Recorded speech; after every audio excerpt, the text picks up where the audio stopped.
You want to be a prosperous nation, you have to educate your people. And I am saying that it is time that we have a university structure on St. Martin. Because we have something like a percentage of our young students who are traveling to France and a few to Guadeloupe, but most of them going to France. But some of them are ill prepared for university life. So as a result of that, 2 years down the line, they're dropping out. Or they have to change branches in terms of sector because they were not ready yet for that. So they're faced with a new cultural reality when they get over to France. I am saying if we could have at least the first phase of the university on St. Martin where they could spend 2 or 3 more years to be sure that they're ready for that, to take on the challenges, then that's when they will be in a better position to go and to be a successful student from an academic point of view.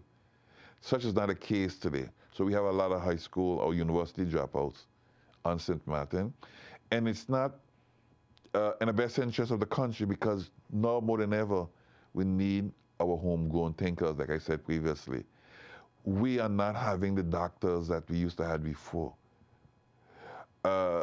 We are not having the engineers. Have you all produced a doctor recently? Not recently. This is the point. Wow. Not recently. Louis Jeffrey is the last doctor. Someone told me that. I couldn't believe it. Yeah, it is a reality. Wow. We don't have the whole supportive medical staff in the hospital. They're all from Guadeloupe, or most of them. The large percentage is from metropolitan France.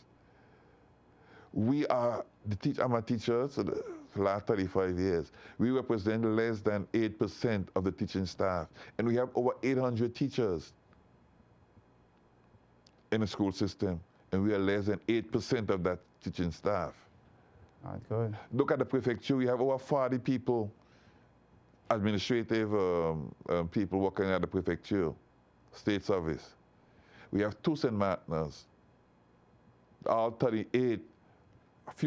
A short percentage from Guadeloupe, the big contingent, the bulk of them are the fonctionnaires, civil servants from metropolitan France. And all the state services implanted on St. Martin, you go around, you observe, that would be the same observation you will come up with. Where are our young technicians? Okay? That is why I'm arguing that we need to reinforce and continue to fight for quality education on St. Martin so that within the next 10 years, we could have our engineers, our doctors, our lawyers. We don't have a lawyer from the country today.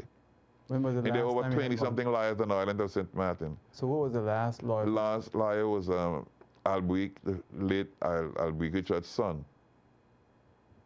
We don't have those kind of professionals from St. Martin so today. I think the Dutch have done a little better in that. Oh, much better. Much better than us on the northern side.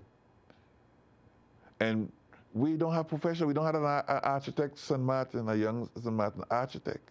Wait, I thought I saw some of a young lady now who's an architect, something like that. No, not that I know of. Not that I know of. You know, the specialized medical staff, they're all metropolitans. And we are out there and you know, living as if it's normal, this is how it's supposed to be. If you're lacking doctors, France will send you doctors. You're lacking nurses, France will send you nurses. You're lacking teachers. That's not the way to do it. That's not the way to do it. You got to prepare, train your people to make sure that these key professional positions be occupied by your own.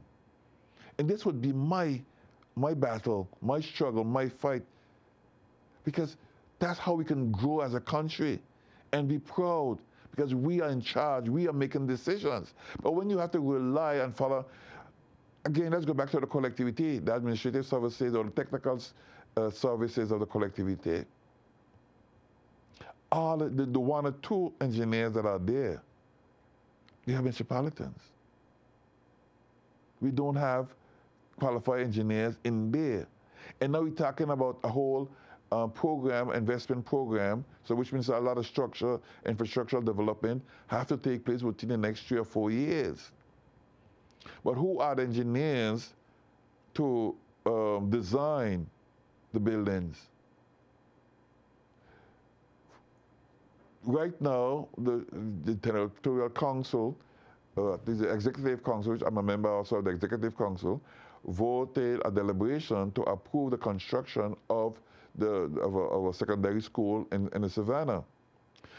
We had to hire 4 architects from Guadeloupe to be on the board to supervise the whole operation. So there isn't one that we can proudly call our own to be part of that commission. So you see, when we want to think that yes, things are prosperous on St. Martin, we are making progress as a country, as a people, I don't share that view. That's what I'm saying. We have to make bold and brave decisions now. But it stands to, it's in the hands of the people. Because if they're going to continue to elect people short-sighted and who do not show in their daily performance how much they care and how much they are willing to empower their people, whether it's from an economic or political perspective, we will continue to see this trend perpetuated. And this is why I'm arguing here strongly that it starts with our people coming to that level of understanding, that we have to select those with a clear understanding that the people of this country must be given an opportunity in all sectors to shine. We are not in control of our economy. There's a handful of local business people. But in the early 30s, 40s, 50s, 60s, 70s, when I was a young boy going to school in Marigot, you walked through Marigot, all the stores were owned by St. Martiners. Today, you could count on your fingers how many businesses or how many stores or whatever the business may be in Marigot are owned by St. Martiners. No, so today, the disturbance on the streets of Marigot and the blockade in Sandy Ground, Finch Quarter, and also in Grencast came as a result of the people being frustrated over the fact that they did not sense that the plan, which was put together in an office somewhere in Paris, was in the best interest of St. Martin and its people, because it did not provide for reconstruction of the homes that have been devastated during the passing of a hurricane. As a matter of fact, in what they call the deep red zone, it is forbidden to reconstruct your house in those areas. So here you have people who today have been devastated, the home have been devastated, and they were penalized because the law doesn't permit, the measures implemented by the PPRN do not permit them to reconstruct. And it is as a result of the forceful and the determination of the people, in particular, a good percentage of the young people who stood up, because many of them parents are the owners of the property that cannot be reconstructed. So that, how should I say, propel us to a level of frustration, disgust with the whole French system, and the fact that people in Paris, totally ignorant of our reality, are making decisions and just implementing them on us. And today, because again, like I said, their involvement, the government of France now have sent 2 experts to the country, a former prefect and with another engineer, to evaluate the PPRN in itself, to and now they say they have until the 15th of March to submit their report to the Minister of Environment and also the Minister of Overseas Departments. And they will have the final decision as to what measures would be maintained from what would be removed or modified. So we still have to wait until then to know.